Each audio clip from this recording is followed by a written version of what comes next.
তো আজকে আমরা এসএসসি সিএইচএসএল এর পরীক্ষায় আসা এটি মোস্ট ইম্পর্টেন্ট কোশ্চেন নিয়ে আলোচনা করব প্রফিট লস থেকে।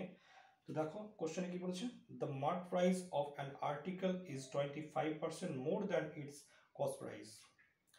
If a 10% discount is given on the mark price then what is the profit percentage. তার মানে কি বুঝতে পারলাম যে একটি আর্টিকেল কেনা হয়েছিল, অর্থাৎ কস্ট প্রাইস দেওয়া রয়েছে, দেওয়া নেই। এবার এখানে কি রয়েছে, এই যে কস্ট প্রাইসের উপরে কি করা হয়েছে, 25% দাম বাড়িয়ে লেখা রয়েছে, অর্থাৎ মার্ক করা রয়েছে। তার মানে বুঝতে পারলাম যে ধরে নিলাম একটি আর্টিকেল কেনা হয়েছিল 100 টাকা দিয়ে, 100 টাকা দিয়ে একটি আর্টিকেল কেনা হয়েছিল এবং এই কেনা দামটাকে কি বলে আমরা কস্ট প্রাইস বলি, আচ্ছা সিপি বলতে পারি, সিপি বলতে পারি, অর্থাৎ কস্ট প্রাইস বলতে পারি। এবার কি করা হয়েছে, এই যে আর্টিকেলের উপর কি করা হয়েছে, 25% দাম বাড়িয়ে কিন্তু মার্ক করে লেখা রয়েছে, যেটা এমআরপি লেখা থাকে। তো সেটা লেখা আছে কত, 25% বাড়িয়ে, অর্থাৎ বুঝতে পারলাম যে এই যে 100 25% বাড়িয়ে, তার মানে কি 100 25% কত হয়, 25ই হয়।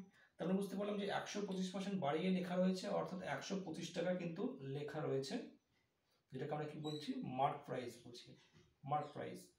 এবার কি করা হয়েছে, এই যে মার্ক প্রাইসের উপরই যদি বলছে, যদি মার্ক প্রাইসের উপর যদি 10% ডিসকাউন্ট দেওয়া হয়, এই যে মার্ক প্রাইস রয়েছে, এই মার্ক প্রাইসের উপর যদি 10% যদি ডিসকাউন্ট দেওয়া হয়, তাহলে কত পার্সেন্টেজ লাভটা হবে বা প্রফিটটা হবে। তো এখানে আমি যদি 10% যদি ডিসকাউন্ট দিই, তারপরে বুঝতে হবে আমাকে যে 125 টাকার 10% কত হয়।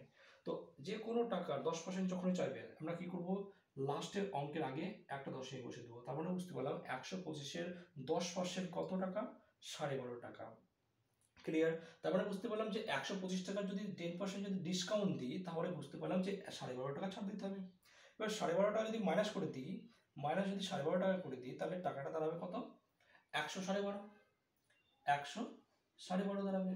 তার মানে বুঝতে পারলাম যে এই যে মার্ক করা রয়েছিল, কিন্তু এখান থেকে ডিসকাউন্ট দিয়েছে 10%, এবং 10% ডিসকাউন্ট দেওয়ার পরে সেই দ্রব্যটাকে নিশ্চয়ই বিক্রয় করা হয়েছে, অর্থাৎ এটা কি বলবো, আমি সেলিং প্রাইস বলবো।